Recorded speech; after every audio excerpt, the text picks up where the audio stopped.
Olá, começando mais um Bela Máquina, o canal de automobilismo do Portal Terceiro Tempo. Estamos chegando no finalzinho do ano. Eu estou recebendo um convidado que já veio aqui comigo, que é o Nicolas Costa. Nicolas, obrigado por mais uma vez estar aqui comigo. Obrigado pelo convite, é um prazer estar aqui. Bom, o Nicolas tá com esse sorriso no rosto, porque quando ele veio aqui, 2012, né, Nicolas? No final do ano, né, já... O tempo passa, não mudamos tanto. A gente tá olhando umas fotos daquela época, ele tá quase igualzinho, né? Um pouco mais experiente só e tal.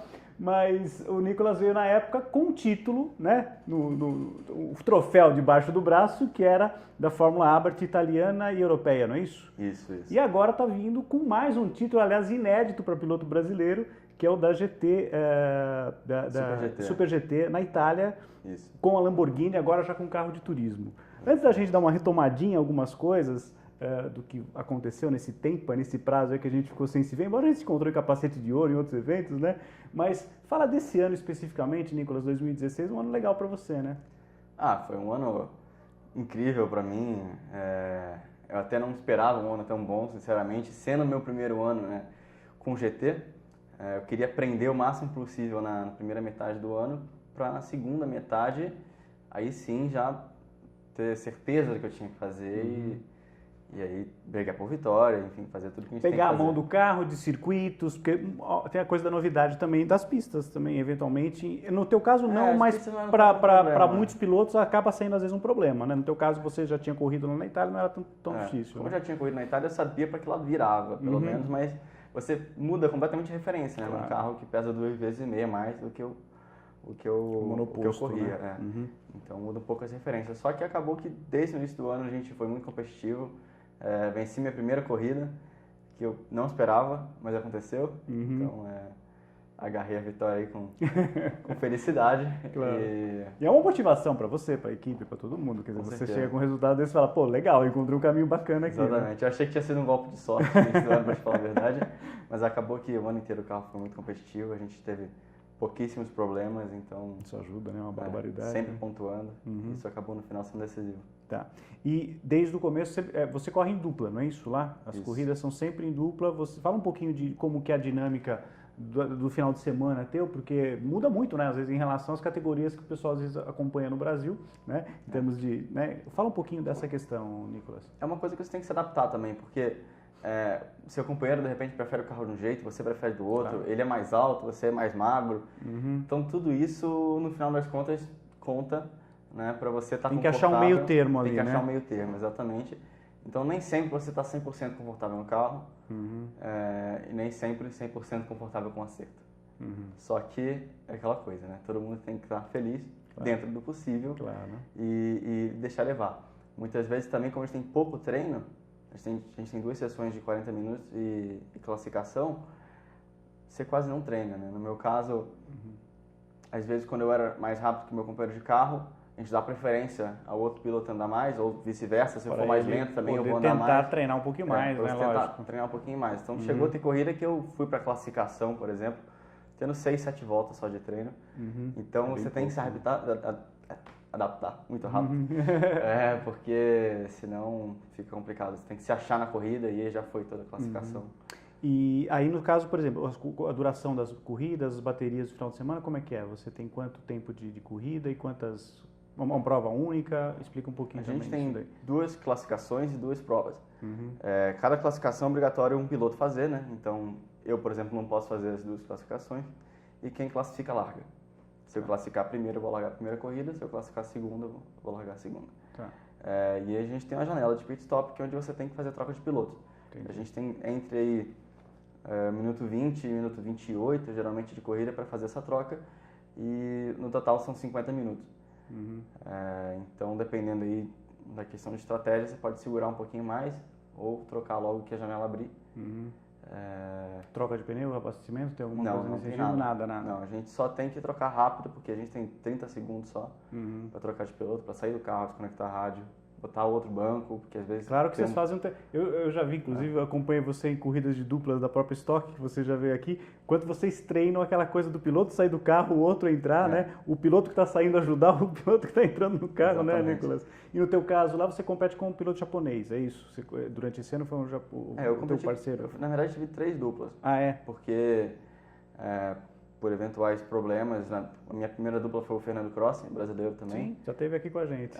E acabou que ele sofreu um acidente na segunda etapa em Imola, que a gente acabou tendo que não correr essa etapa por um problema no carro, né? O carro ficou destruído e tudo mais. Acabou, não foi nem culpa dele, mas ele se machucou e teve que parar a temporada. E nisso a gente conseguiu um carro emprestado, porque esse carro demorou 3 meses para ficar pronto. Nossa. Tamanho dano. E eu fiz 2 corridas com um israelense chamado Amir Krenzer, que é um piloto gentleman da nossa equipe, né? Ele é bem rápido, mas não é um piloto profissional. Claro, a diferença do gentleman driver para um piloto que tem uma história no automobilismo é diferente, né? Tem pistas que ele é muito rápido, para a experiência que ele tem. Claro. Tem pistas que ele tem um pouco mais de dificuldade. Por sorte, a gente conseguiu fazer ótimos pontos com ele, até vencer uma corrida. E depois veio o Yuki Nemoto, japonês, que eu já sabia que ia ser muito rápido, porque foi meu companheiro ano passado, no Japão. Tem uma idade parecida com a tua? Mas... Tem 20 anos. 20 anos, mais novo. Você está com 24 agora? 25 agora. Fez 25. Cabelos brancos já estão... assim. Mas... E ele tinha uma experiência grande já com carro de turismo? Não, com o próprio ele não tinha. Não? Ele não tinha, só que a gente fez uns treinos com ele para ele se adaptar e tudo mais. A gente tem um simulador muito bom. Legal. E ele é muito inteligente, principalmente. Eu sabia que Pega rápido as coisas. Eu sabia que ele ia se adaptar rápido. Legal. Porque ele sabe estudar telemetria e correr atrás do prejuízo.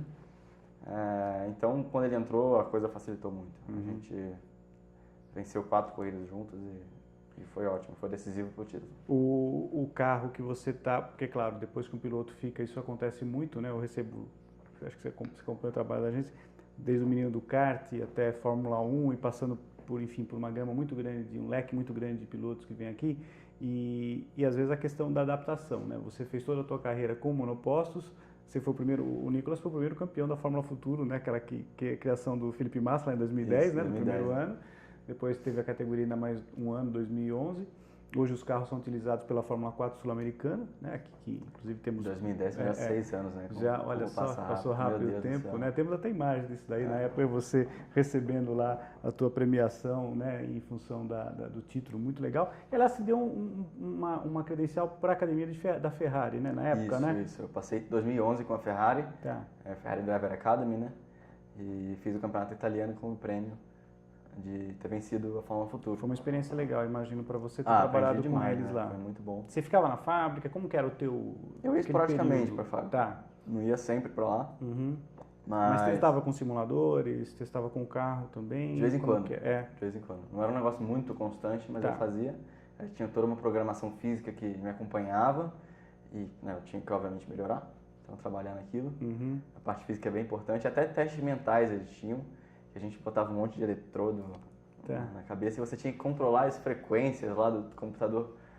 Era difícil. Uma coisa bem diferente, né? Bem diferente. Foi uma experiência bem legal porque eu aprendi muito em todo sentido. No sentido de como é que funciona uma equipe tão grande, o que um piloto profissional mesmo tem que fazer para chegar num nível desse.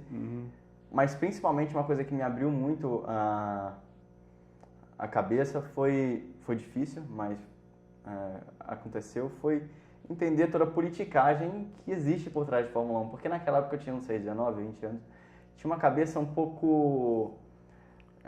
pra mim, Fórmula 1 era um pouco conto de fadas, assim, sabe? Aquela coisa... E ali você aprende que não é bem assim. Enfim, mas foi bom em todos os sentidos. Acho que traz uma bagagem que, obviamente, você utiliza até agora, né, no que você está fazendo. E a adaptação para o carro de turismo efetivamente? Quer dizer, foi um caminho que abriu para você. Como é que foi o primeiro contato, a primeira possibilidade de guiar um carro de turismo e, de repente, fazer um campeonato profissionalmente como você está competindo hoje? Que acho que o sonho de qualquer piloto, é claro, você fala, eu queria chegar na Fórmula 1, queria chegar, né, etc. Mas é você se profissionalizar, você está vivendo, hoje você vive do automobilismo. Quer dizer, você tem condições, você tem um nível profissional de automobilismo, você faz automobilismo de uma maneira profissional, você está numa equipe, contratado, etc. A adaptação a esse carro foi muito difícil, você teve que, entre aspas, reaprender muita coisa, modificar muita coisa na tua maneira de guiar, né? Imagino. Bastante. Eu diria que uns 80% do que eu usava no Fórmula eu tive que readaptar para o GT, porque muda tudo, né? O carro 3 vezes mais forte do que um Fórmula Abarth, por exemplo, que eu corria, 2,5 vezes mais pesado. Em termos de potência, ssó para a gente ter um parâmetro, você está partindo do Abarth de quanto? De 180? Eu parti de um Fórmula 4, que foi o último carro de Fórmula 4, que eu corri. Não foi o mais forte, mas foi o último que eu corri. que tinha 150 cavalos e 500 e pouquinhos quilos, 520 quilos, para um carro de 620 cavalos e 1.250 quilos. Então, obviamente, muda completamente no sentido que, como a carroceria rola mais, não tem todo aquele peso e tudo mais, você tem que preparar as coisas antes. Frenagem, apontar para a curva, tudo isso tem muita diferença, né? Como eu tinha corrido de Fórmula há 5 anos, isso inicialmente não vem de uma maneira natural, porque tudo que você aprende e você usa no Fórmula não funciona no GT, e aí sua cabeça fica meio em dúvida, nossa, o que eu estou fazendo de errado? Mas você só tem que parar de estudar e aprender que é um estilo diferente de pilotagem. E hoje você tem a possibilidade da telemetria te dar um monte de dicas ali, de informações que ajudam muito, né? Você vê onde você pode, em que ponto você pode melhorar, não só das pistas, mas da tua guiada mesmo, a maneira que você está. As linhas e vídeo on-board, tudo isso conta para você aprender rapidamente, né? Mas acho que foi essa a maior dificuldade com o GT. Eu demorei umas 3 corridas para ficar totalmente confortável com o carro. Legal, e hoje está tudo tranquilo, tanto que é campeão. Então aí já as coisas facilitaram, obviamente, muito. E as pistas, Nicolas? O que você, dos circuitos lá que você corre, a última etapa foi em Mugello? Foi em Mugello. Que você conquistou o título e foi lá, né? Você Exatamente. levantou o troféu lá. É uma pista que você gosta? Das pistas do circuito italiano, quais as suas preferidas e aquelas que você menos gosta, vamos dizer assim? Acho que na Itália os circuitos são ótimos, então não tem nenhum que eu não goste muito. Que a gente tenha corrido esse ano, não tem nenhum que eu fale, nossa, eu não gosto dessa pista. Mas com o GT pelo menos, porque muda bastante os parâmetros, eu gosto muito de Mugello. Apesar de algumas vezes eu ter tido alguns probleminhas de falta de sorte, né? Mas Imola é muito legal também. Acho que Imola é a minha pista preferida. É mais desafiadora, eu acho. E Monza? Monza eu acho que a corrida é muito interessante, mas como tocada eu acho que não é tão desafiadora assim. Ela é uma pista mais óbvia do ponto de vista tecnicamente falando, ela não é tão difícil, não é tão exige forte tanto, para o carro, né? sabe? Porque tem aquela coisa mística meio parabólica, como tem em relação à Spa, né? Você já correu na Bélgica, já. Né? Da Eau Rouge, aquela coisa toda que se fala tanto e tal. E de repente eu já conversei com tantos pilotos aqui e os caras falam, olha, é legal, Eau Rouge e tal, mas depende do carro que você está fazendo. É simples, não é tão... Porque parece para o leigo, para a pessoa que assiste só a corrida, mas nunca teve num carro, parece uma coisa do outro mundo, aquela descida, depois você sobe, carro, a parabólica em Monza. Exatamente. Se você for fazendo Fórmula Ford, Eau Rouge vai ser muito fácil. Claro. Se você for fazendo Fórmula 1, é uma outra... Aí é uma outra curva. O buraco é muito mais simples. Eu acho que a parabólica, por exemplo, deram uma estragada esse ano, porque botaram toda aquela área de escape de asfalto, né? Então, antigamente você botava uma roda para fora, era brita ou muro, não tinha o que fazer. Hoje você vai, asfalto, volta, e a tendência das pistas é acontecer isso cada vez mais. Por uma questão de segurança, eu também não gosto, porque eu acho que você nivela o piloto bom ou o piloto ruim. Mas eu acho que tem que ser desafiador, entendeu? Tem que ser. O carro hoje é tão seguro. E eu acho assim, quando você faz esse tipo de coisa, o asfaltamento, tem a questão, óbvio, da segurança, né, Nicolas, que é importante para vocês, obviamente, mas o carro também é mais seguro, como você bem frisou. Mas você acaba, o piloto, ele fala, vou arriscar tudo, né? Não tem problema, tal. Ele não se preocupa tanto quanto antes o piloto tem que se preocupar, porque você falou, o cara botava uma roda fora, ia para a brita, ou perdia totalmente a possibilidade de retornar, porque o carro ficava atolado, ou acabava batendo, que era uma situação, às vezes, até perigosa. Aliás, falando em situação perigosa, não sei se você chegou a acompanhar a corrida da Stock Car, última que teve em Curvelo, lá em Minas Gerais. Eu falava com o Maurício Ferreira, meu último convidado aqui do Bela Máquina, que é o chefe de equipe lá do Rubens Barrichello, na Full Time, né? E eu sei que você teve uma experiência, depois a gente pode falar um pouquinho da Stock Car, que você também já correu lá com o pessoal nas duplas, na prova de duplas.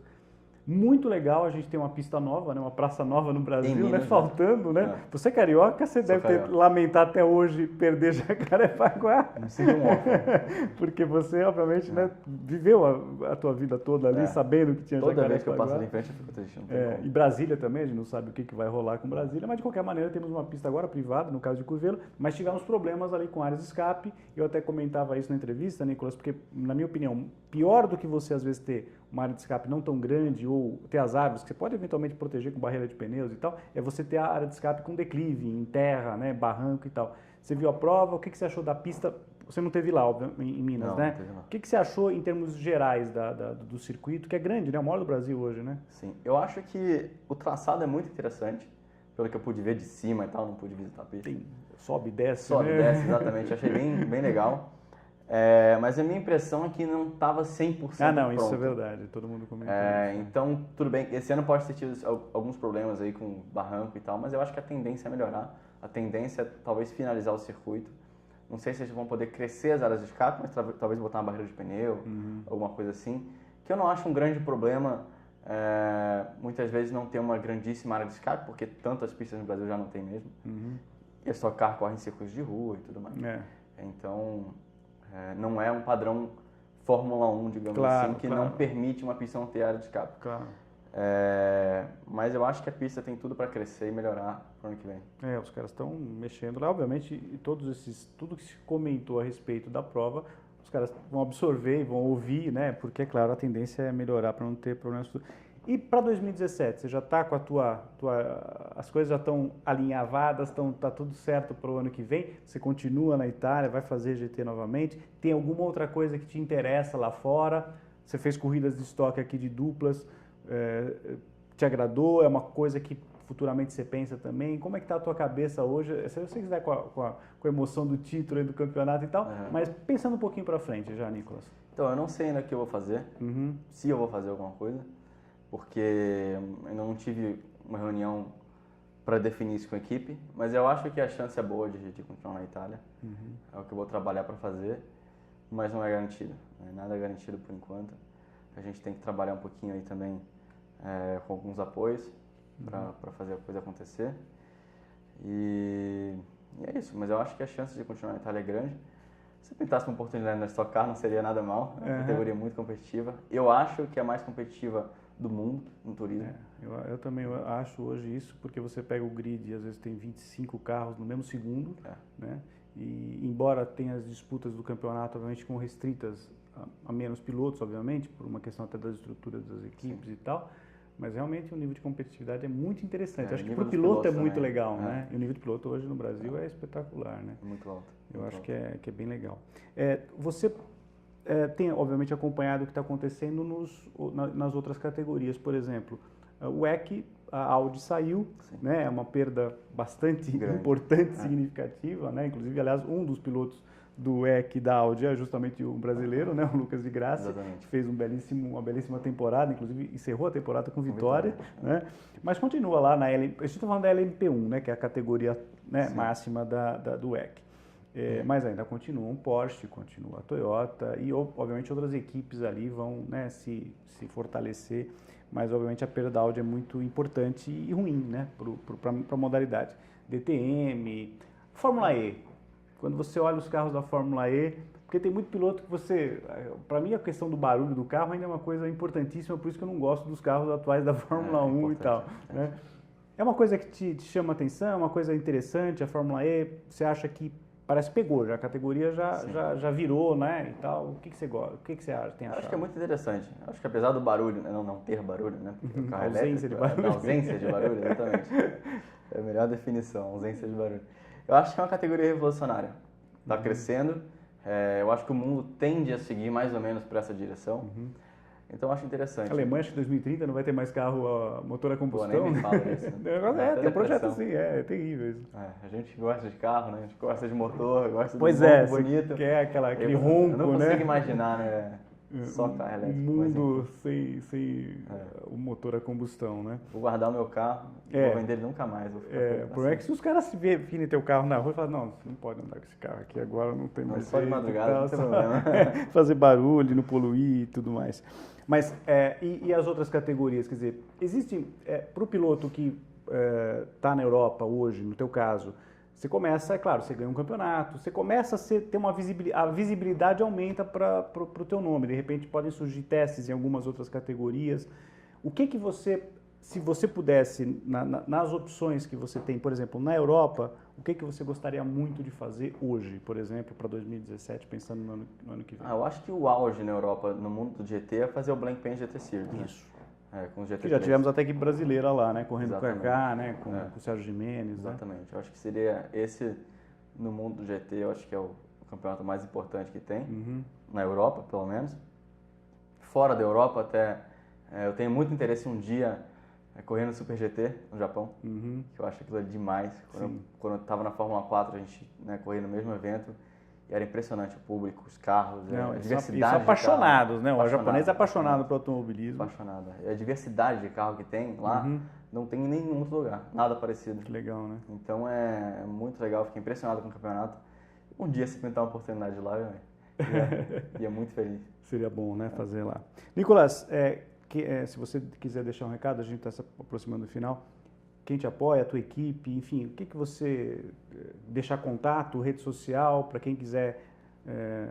Porque, olha, piloto campeão não é todo dia que está aqui, né, no Bela Máquina. Então, deixa tuas redes sociais, quem quiser te seguir e, eventualmente, te patrocinar, né, para quem sabe 2017. Quem sabe, né? O canal tá aberto, aí nós temos aí 3 milhões de page views por mês no site. Uhum. Então, uma boa parcela disso é do automobilismo. Então, de repente, né, dá o teu recado final aí, por favor. Bom, então, quem quiser me seguir ou me contratar, que eu acho que é mais fácil pelas redes sociais, né? Hoje em dia é tudo tão direto, pode me procurar no Facebook, pelo meu nome mesmo, Nicolas Costa, ou no Instagram, meu Instagram é Nicolas LR Costa, que é meu nome completo. E é isso. Eu quero fazer um agradecimento aqui também à Jane King, que é a empresa que me patrocinou esse ano, uma empresa mundial, mas tem uma filial no Brasil, a filial Brasil que me apoia e sem eles esse ano seria muito mais difícil, porque Importante. me deram uma mão muito grande lá na Europa. Fazer automobilismo nunca é fácil, né? E tá lá, né? Com preço de euro. A gente fez tudo no limite, mas deu certo. Sem eles a coisa ia ser muito mais difícil. Então, inclusive, peço a empresas também, olhem no nosso automobilismo, que é uma coisa que dá muito retorno. A gente tem tantas jovens promessas aí saindo do kart, nas categorias de base, nos fórmulas. Futuros Piquet e Senna, quem sabe. Então, vale a pena sempre investir no esporte, né? Legal. Muito obrigado por mais uma vez estar aqui no Bela Máquina. Faço votos que esse ano 2017, parabéns de novo por essa temporada tão bacana que você teve em 2016 e que em 2017 tudo dê certo para você estar correndo, obviamente, né? Primeiro correndo, né? Exatamente. E obviamente, quanto mais crescendo e obviamente, de repente conseguindo imaginar no Playpen, por exemplo, que é um sonho que você demonstra ter, já tão adaptado ao carro, acho que seria muito legal você ter essa oportunidade. Como a gente sempre faz aqui no encerramento Bela Máquina, a gente dá uma dica da famosa sessão que levou do Milton Neves, do portal Terceiro Tempo, e esse moço aqui ganhou o primeiro campeonato da Fórmula Futuro, que foi implementada justamente pelo Felipe Massa, que teve recentemente até com a gente aqui gravando. Então a dica de hoje, para você dar uma olhadinha na sessão que levou, é a página do Felipe Massa, que encerrou, né, encerrando a carreira dele na Fórmula 1, mas também tem lenha para queimar, tem coisa para fazer. Com certeza, né? Com certeza, né? Não vai parar. Não vai parar, né? É isso aí. Depois desse papo muito legal com o Nicolas Costa, a gente encerra a Bela Máquina. Até semana que vem, pessoal. Tchau, tchau.